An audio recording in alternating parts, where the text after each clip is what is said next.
your systems set up, and then put your life into them. And then you never have to do this again because you're going to do these things every day.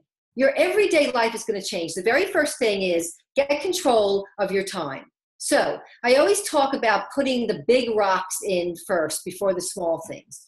So in growing a business, I know, being a business owner, that the two most important things that I can do to grow my business are to sell and to service. I need to sell clients and I need to service existing clients. And I'd like to think that everybody that's actually on this webinar is in the same situation that I'm in. If we don't sell clients and service clients, we don't have a business. So how much are we spending time doing that every day, I ask? We're not. Most people are not. Most people, weeks go by before they've spent any time either selling their business or servicing their clients. So I want you to start looking at your week as a 5-day window. That's important. You no longer come in and you have a day. Every Monday you look and you see you have 5 days to get this week's work done. Okay? Which actually makes people relax all of a sudden because they're now not trying to get their to-do list done today. They're going to get their list done within Monday through Friday. And you want every day to spend as much time as you can on the things that are going to give you the highest return than not. So the first thing to do is to set up block times per week. I have 3 block times set up on my calendar.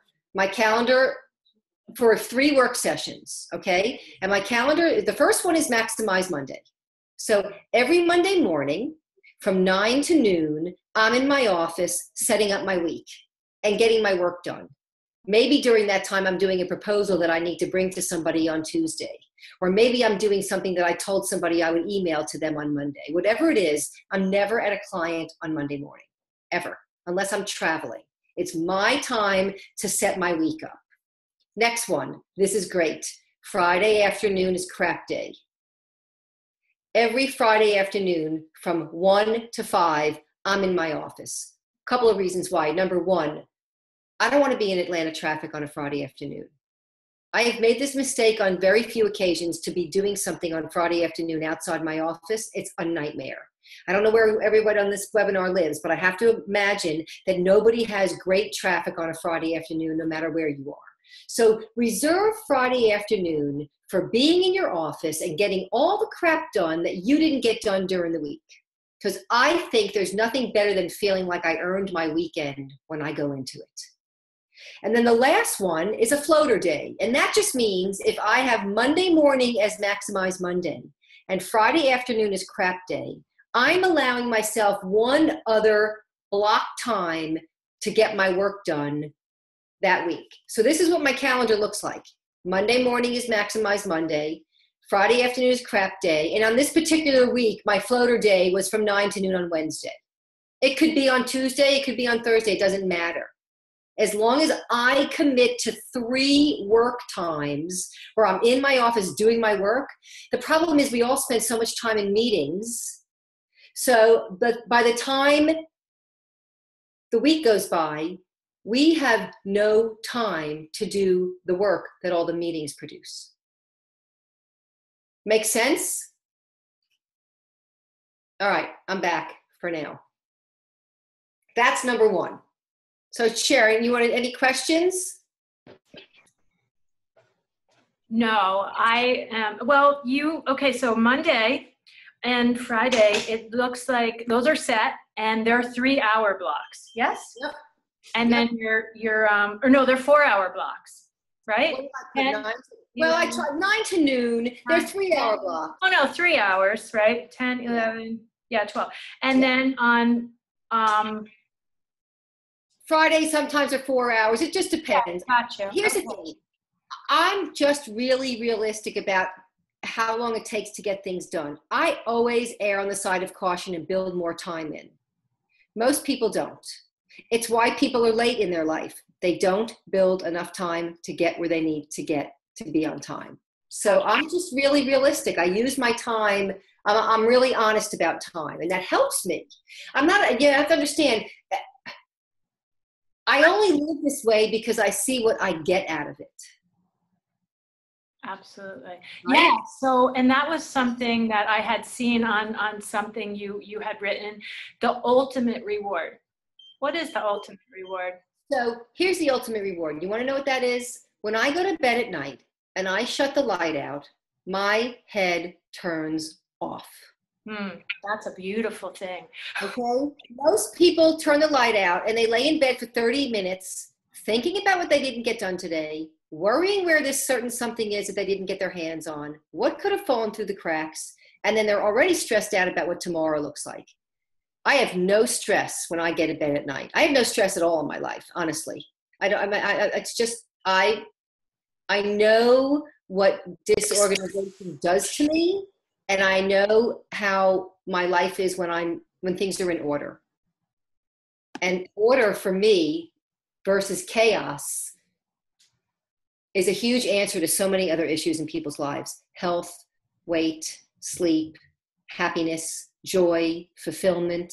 You know, I am the person that always says it's one thing to love what you do, but another to love the way you do it. I have clients who call me to say, I hate my job. I said, no, you don't.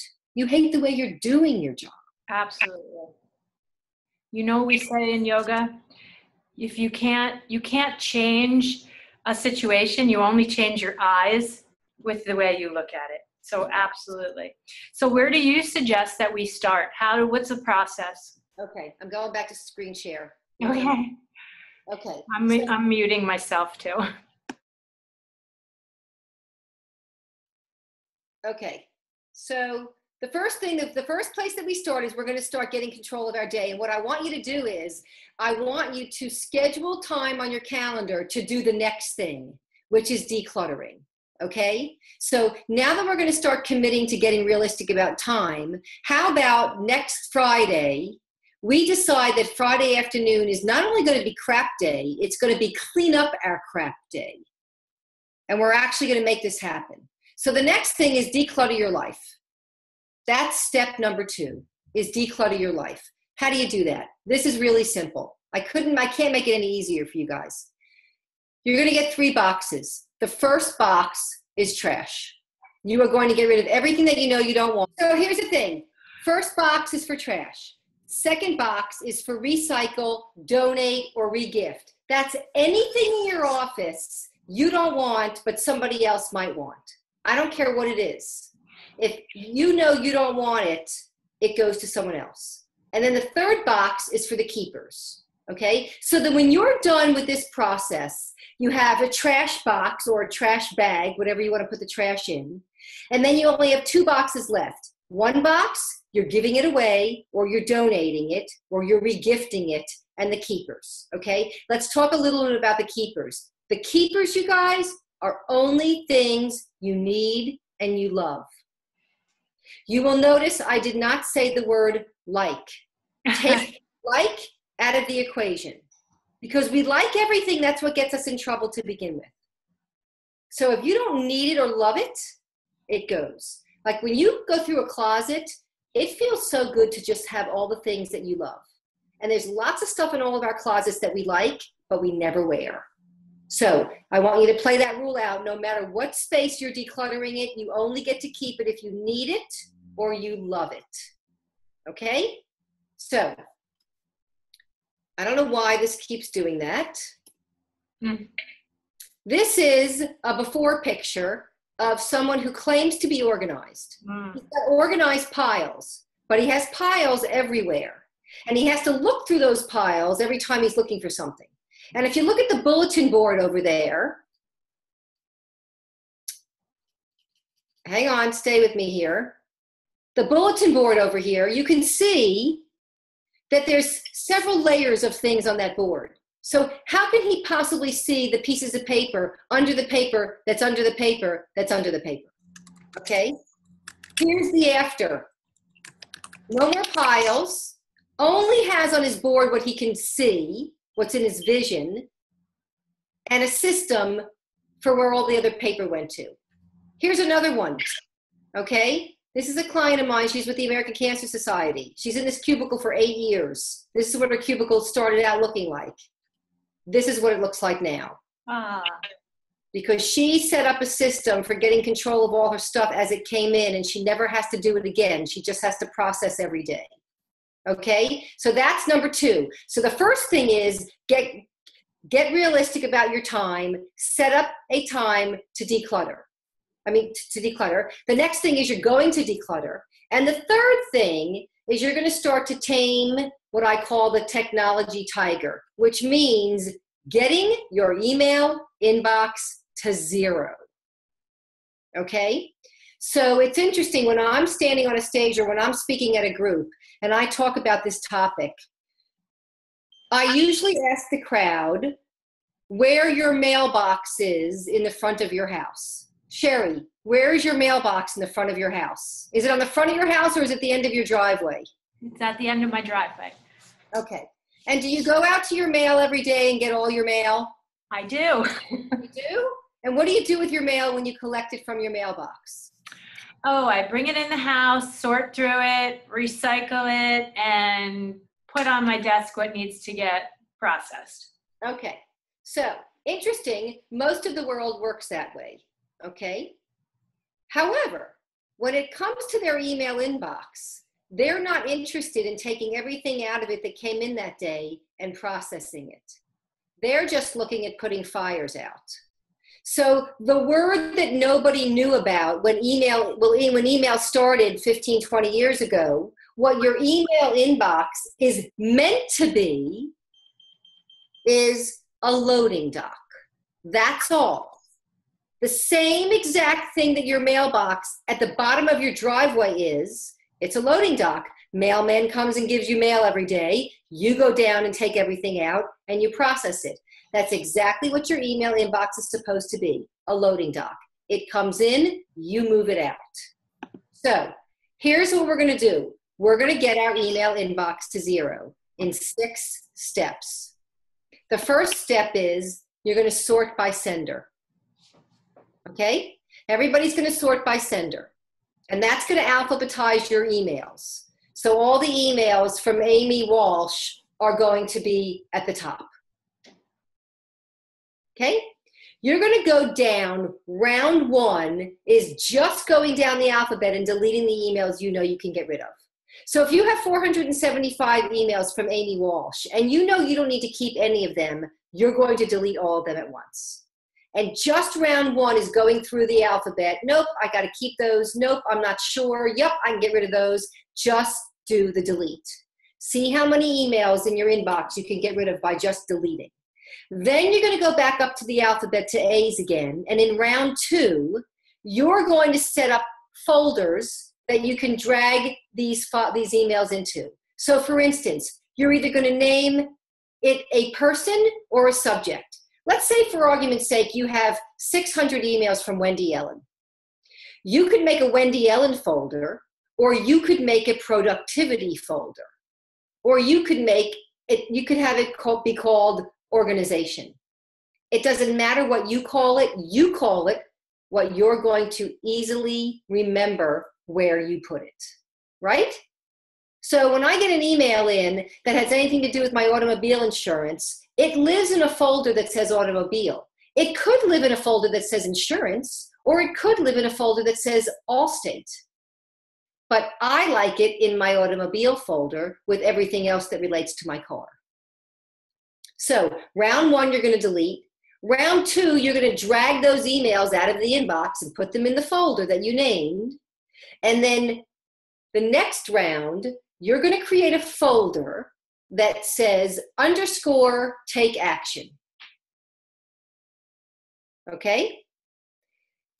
I have one that says _take action, and then right underneath it, I have 2 subfolders. One says this week, one says no deadline.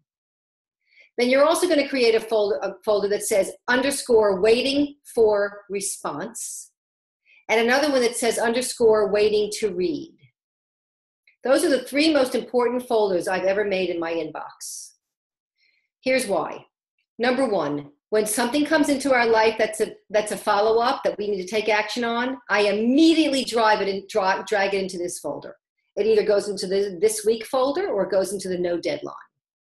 If I have to do something for someone, I don't have any deadline on it, and I get to it when I get to it, but I don't want to forget that I want to get to it, I drag it in my no deadline folder. If I have something that Sherry asked me to do this week and I need to get it to her by Friday, I drag that into my this week folder. I'm not going to do it for Sherry right now just because the email came in. I'm going to do it for Sherry when I plan to do focused work and respond to emails. Waiting for response is a great folder. And the reason why I put underscores here, you guys, is that so that all these folders pop up at the top. Otherwise, they're going to be alphabetical and they're going to be all the way on the bottom. Make sense? The second one, waiting for response. If Sherry emails me something and I respond to her and I want to keep track of the response I sent her, I copy myself on the response. And when it comes in, I pop it into waiting for response. So I might say to Sherry, Sherry, can you let me know when you want to come to boot camp, to org boot? And Sherry doesn't get back to me. I'm waiting for Sherry, but I want to be reminded that that's outstanding in my life. When I email her, Sherry, can you let me know which org boot works best for you? I copy me, and when that comes into my email inbox, I throw it in waiting for response. It reminds me that I'm waiting for Sherry to get back to me on something. Okay? Then the third is easy. I get e-zines, and I get newsletter articles, and I get articles that people send me that I want to read, and I don't stop to read them, and I don't want to lose them. I drag them into my waiting to read folder. I'm going to California tomorrow. I'm bringing my computer, and I'm going to read all the things in my waiting to read folder while I'm on the plane. And they're there waiting for me. So 6 steps to get to 0. Sort by sender. Round 1 is delete. Round 2 is people or subject. And then start taking those ones that are in your inbox that you haven't moved out yet, because most likely they're things you either want to read or you want to follow up on. They go in that folder. And then every day you got to process just exactly the same thing. Every time an email comes into my life, I make a decision. Do I get rid of it? Do I delegate it? Or does it go in one of these folders? How often, Wendy, do you look at your no deadline folder? All the time. All the time. Click on it. Sometimes I'll do more. Sometimes I'll go, oh, you know what? I'll do that now. Or sometimes it's outdated and I decide I'm not even going to do it and I delete it. It's just there for me to make a decision when I'm ready to. Yeah, you know, this is amazing information, because I think that is one of our biggest problems, that an email comes. They even tell you, I used to study Timothy Ferriss, you know, the 4-Hour Work Week, and he always says, only check your email at like 12 and 4. Yep. Don't be looking at it all day long, because you know what happens. You're over here, you're working on that, then you're over here. And that's why your desk starts piling up too, because you're in so many projects. It's like, get on a project, right? No distraction, stay on task. And then you're going to get something finished and done. Absolutely. You know, here's the thing I always tell people. If you spend your entire day answering everybody else's email, you're doing their work. Absolutely. Your work. You get to decide whose work do you want to do, right? Yeah, absolutely. You're on their time. You're not on your own time. Absolutely. Exactly. So, and I got to tell you, that was the thing I said that I loved the most about that mailbox tip, because it was like I said earlier, it was like, why didn't I think of that? Who goes to the mailbox and I'm going to leave half of the mail in there because I'm not ready for it. I don't feel it. We take all our mail out.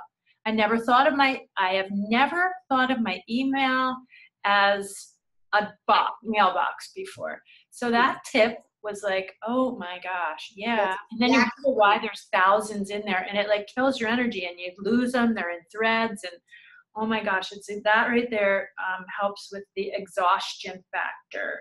Yep. So was there something else that you were sharing, a screen, or are we done with sharing screen? Hold on, let me look and see. Where's my mouse? I mean, I think you might have been. It was more, I guess, as far as, so something I used to use all the time was, I called it Follow-Up Friday. And I Right. think Crap Friday sounds so much more effective because it's true. It's like clean up. And so that would probably be a good time too to check and make sure the no deadline. Do you empty that mailbox, that folder every week? Yep. Oh yeah. Well, I empty the this week folder every week because if it fell in this week, and here's the thing, Crap Friday is like your friend. It's like, it's a relief that I know I have Friday afternoon to get my stuff done. I'm not worried if today goes to hell in a handbasket and I didn't get anything done I had to. I got Friday afternoon. And you know what? I work out of my house. If it goes to 6 or 7, it goes to 6 or 7. I get my work done. So don't stress out. If you leave yourself enough time in your week to get all your work done, there should be no stress about it. But you get to decide. That's the key, is make decisions. Make decisions. And the thing that you mentioned about the largest, like your big task in the morning, usually it should be something that's going to make you money, because sometimes we get to our desk and we start looking at email like, oh, I'm going to clear all this out. It's not doing anything for you. But if you keep that focus and really, really set that block of time, you are going to be so much more productive. Right. So Right. And you know what I welcome everybody on this call to sit down with a piece of paper. And actually, if you want me to send you a time log, I can send you a time log, just a blank time log. But for the next couple of days, really watch how you're spending your time. What are you spending your time doing from the minute you get in the office to the minute you leave? You'll be amazed at how much time is wasted or used on things that are very low volume, low yield volume in your life. Yeah, Facebook. How about that? Admin stuff. Oh my God. You know, you can get sucked into the Facebook vortex in about 2 seconds flat. It's crazy. Mm-hmm. And you're going on there to like post something or make an update to do something. Before you know it, you're reading about, you know, your Aunt Peggy. Right.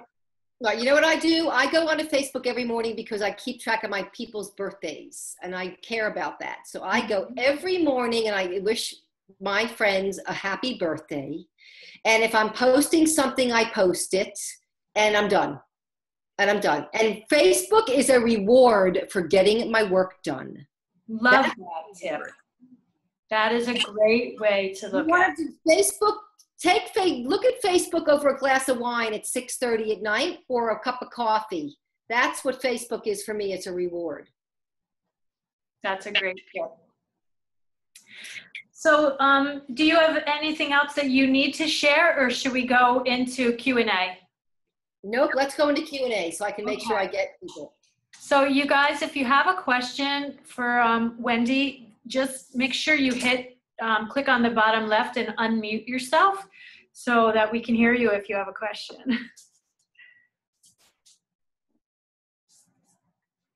Either no questions or no one's unmuted.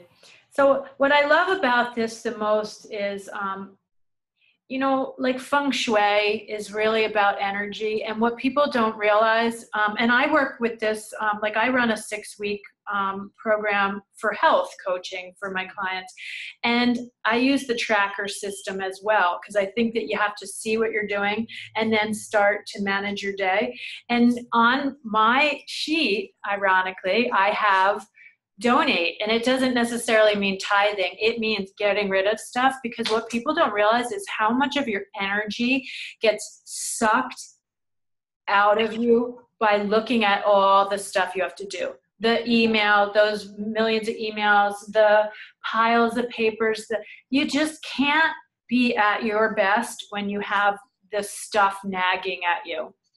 So I think it's really imperative to get a handle on this, is really why I invited you. So do we not have any questions? Everybody you really had great slides. I have one question actually, still on the no deadline folder, because I know I'm kind of, I would clutter it. So how many emails do you let into that folder before you decide to take some out? Because otherwise it can get a big list, because I know I get like about 500 emails a day. And I have to do them all. Okay, that's all right. You know, I can clutter and kind of go through all the emails and make it empty for now. And even have a program actually for Google Mail, which helped me with that one. And you can even create follow-up emails immediately. So still, that's not totally clear for me. So I don't like to have any more than 20 emails anywhere.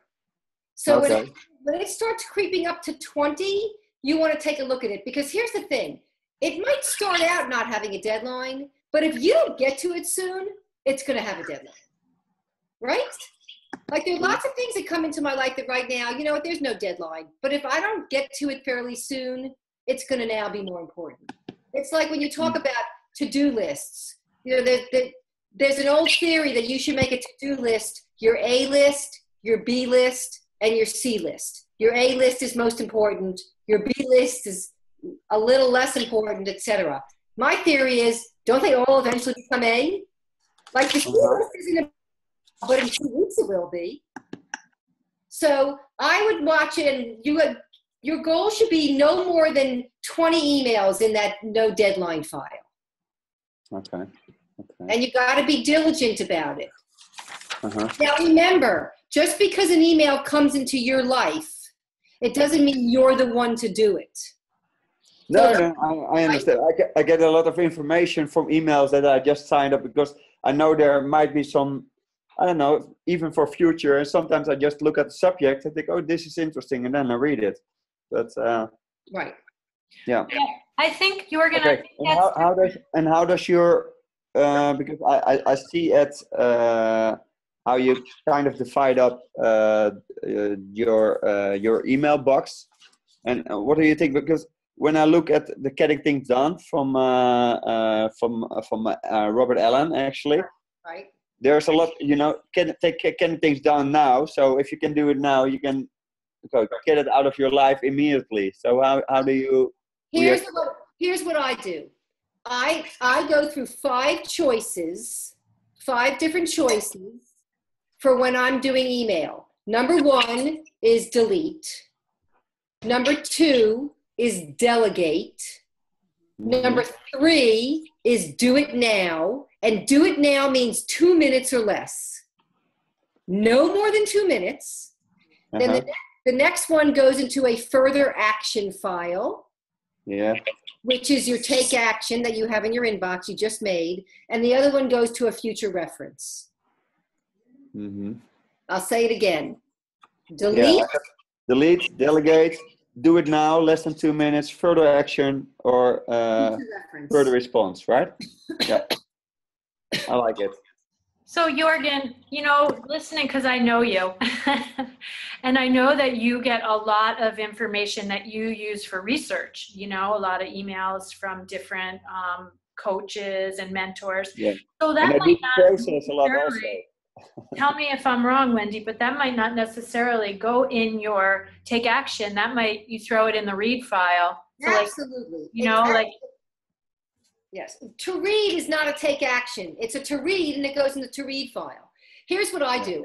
I like to do a 20-minute processing session, like Tim Ferriss says, in the morning and in the afternoon. It's not always the same time. It's when I have 20 minutes to go in and process. What does process mean? I'm looking for the 2 minutes or less things. I want them out of my box.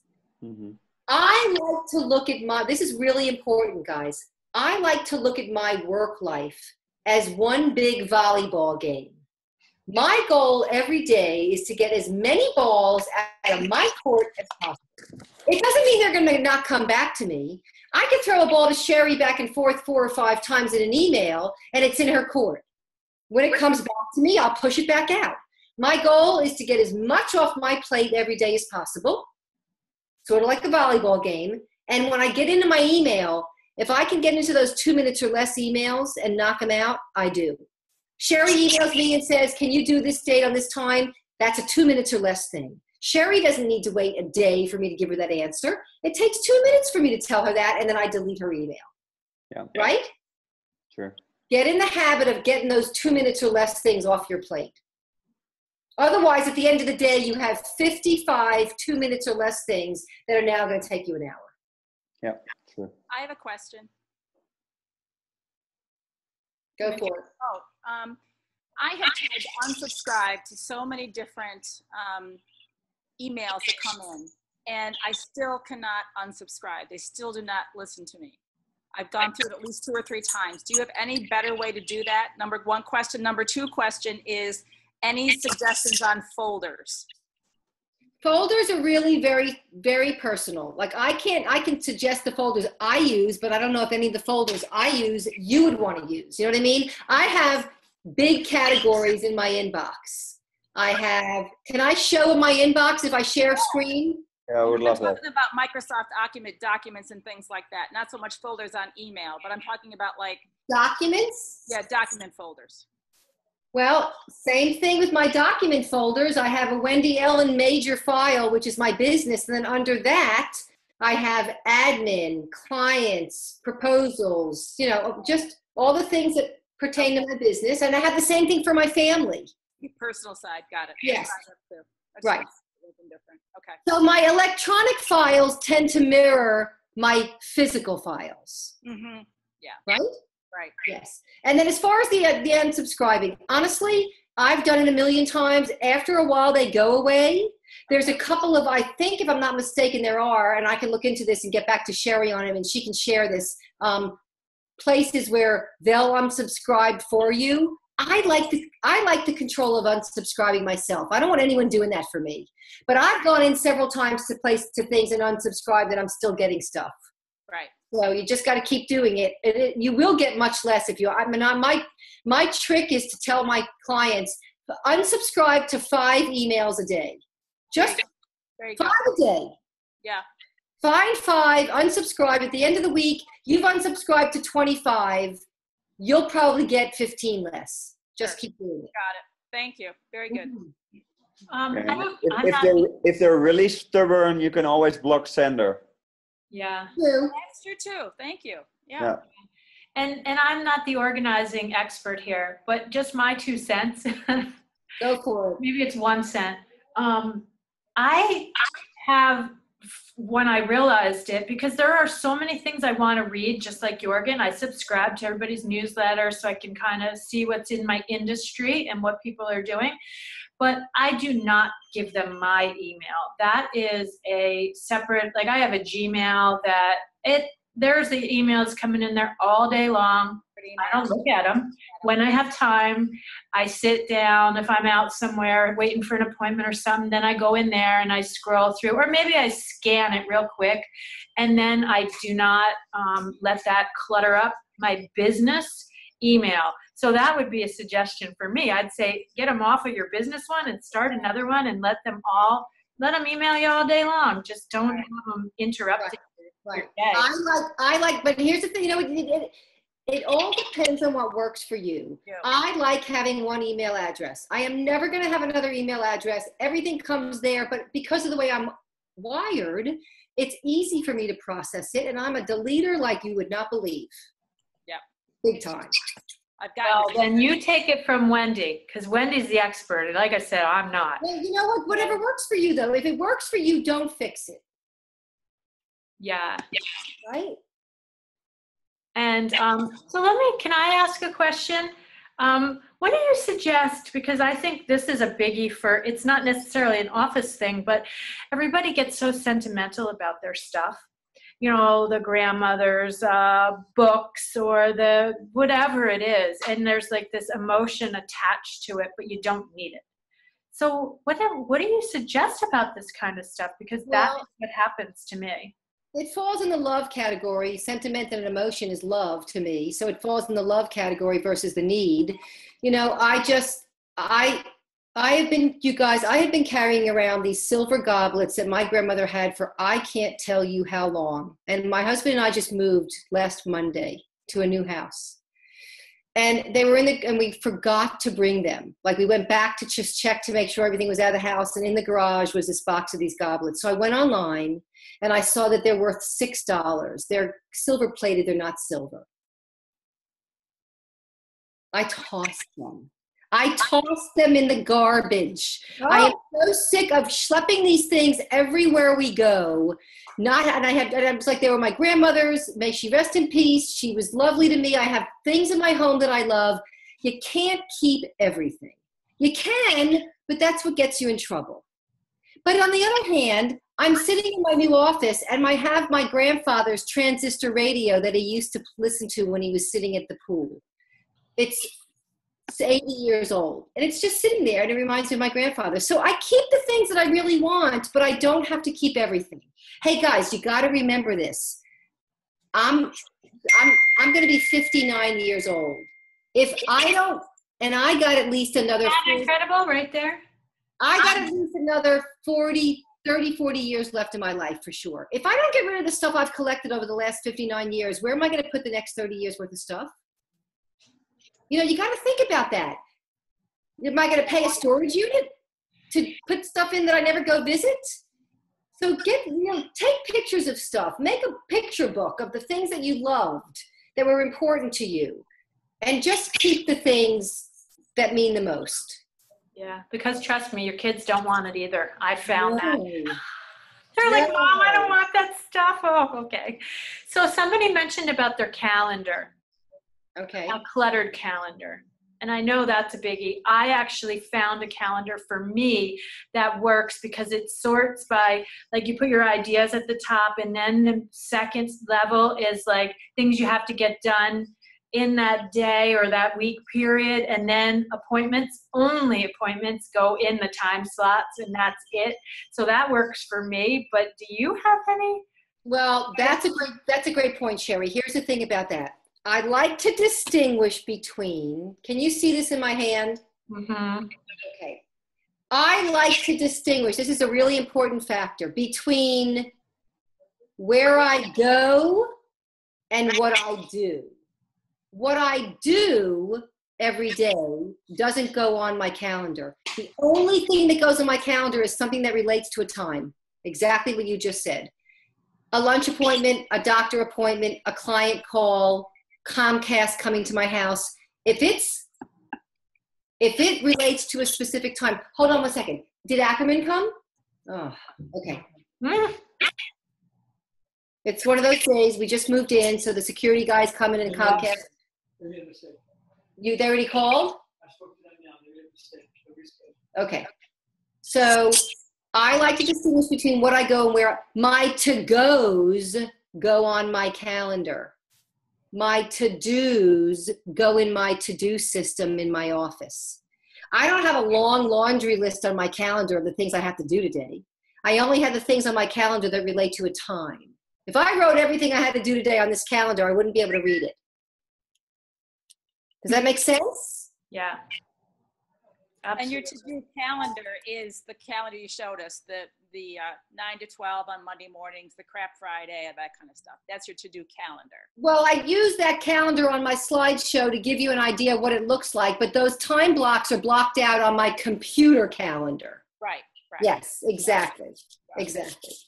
You know, when you have a to-do list and you get into your office every day, the list becomes very overwhelming because on one level, you are going to try and see how much you can get done on that list today. Mm-hmm. But I want you to start looking at your life as a 5-day window and give yourself a break. Now you have 5 days to get all this stuff done, not just one. Right. And get realistic about how long it takes to do things. Is that how we keep it under control? Is that our sustainability? So we actually... Absolutely. You got to get realistic about what you can get done. How many appointments can you get to? Can you get to them on time? What is it going to take for you to get to places if you have to get in your car and drive somewhere? You know, I'm doing these strategy session calls all day long. I had 9 of them today. I don't have to leave my house. It's easy to do them. So to do 9 calls in a day is not a problem. If they were face-to-face, obviously it would be a problem.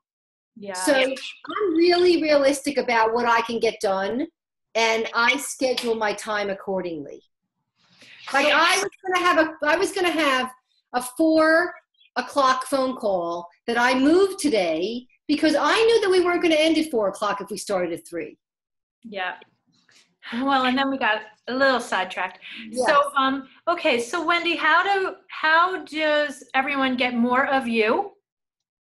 Okay, everyone gets more of me in 2 ways. I'm going to share a screen because I just made a screen for it because it made it easier. There it is. There's 3 ways. Wendy@wendyellen.com is my email. wendyellen.com is my website. And if you want to have a free 30-minute strategy session with me, I'm delighted to talk to you about your challenges. If I can help you with the specific things, I'm delighted to. Click on this bit.ly Talk with Wendy Ellen, and you can sign up for a strategy session. Okay. It'll come into my email inbox. So that's the way to get to me. And I'm more than delighted to talk to anybody that wants any help. Okay, thank you. And so do you, I know you had mentioned that you had some checklists for everyone. How do they get the checklists? Are they emailing you for them? Do you want me to have them put their email here? How do you want to do this? It doesn't matter to me. I'm really fine. You can email me. It takes me, this is a 2 minutes or less thing. So when you email me, I'll get it back to you. Just email me and in the subject line say PDF handouts from Sherry Mraz's class. And I'm going to send you 3 PDFs on the 3 things we talked about today. Getting realistic about your time, decluttering your life, and getting your email inbox to 0. And I'm going to send this also the 9 steps to the most productive workspace. So 4 PDFs are coming your way. Okay, perfect. And tell us your email again. I'm going to type it in the chat. Wendy@wendyellen.com. Ellen is ELLIN. Wendy@wendyellen.com.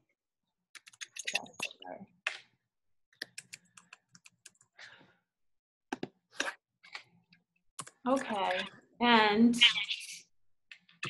all right. So, no, any other questions? No. I'm so sorry about what happened earlier. My apologies for that. That, of all days, the Comcast has to come here and mess with me.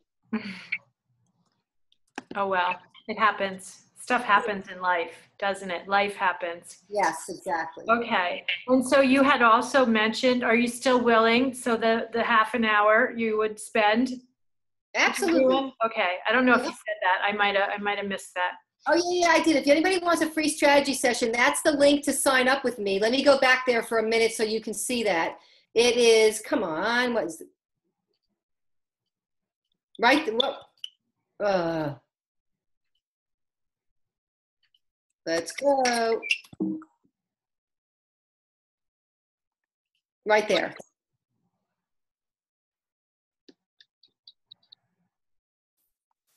Or if you don't have the link, email me and tell me you want to talk with me and we'll set it up directly. It's not a problem. Okay. All right. And everybody knows, I think the recording, I'm not sure how that's going to play out with the 2 recordings, but so Sherry Mraz, Cooking Yogi, Wendy Ellen, and you can also email me if you need any of this information also to get into our business group.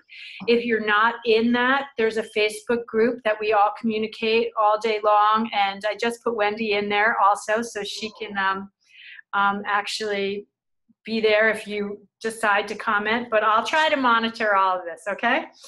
So, and the PDFs, if you can email me, because I'll have them also, I'm going to get them, and then I would be able to help out also. So, and mine is sherry@cookingyogi.com is my email. So everybody's saying thank you. And so your book, Wendy, that's on Amazon, correct? Yes, and also, yeah, it's on Amazon. You could go to my website and it'll take you to Amazon. But yes, when enough is enough to control your stuff. And it's basically like taking me home with you. It's a manual. I like that. Awesome. Okay, so I'm going to stop the recording now. Thank you so much for being here. I'll probably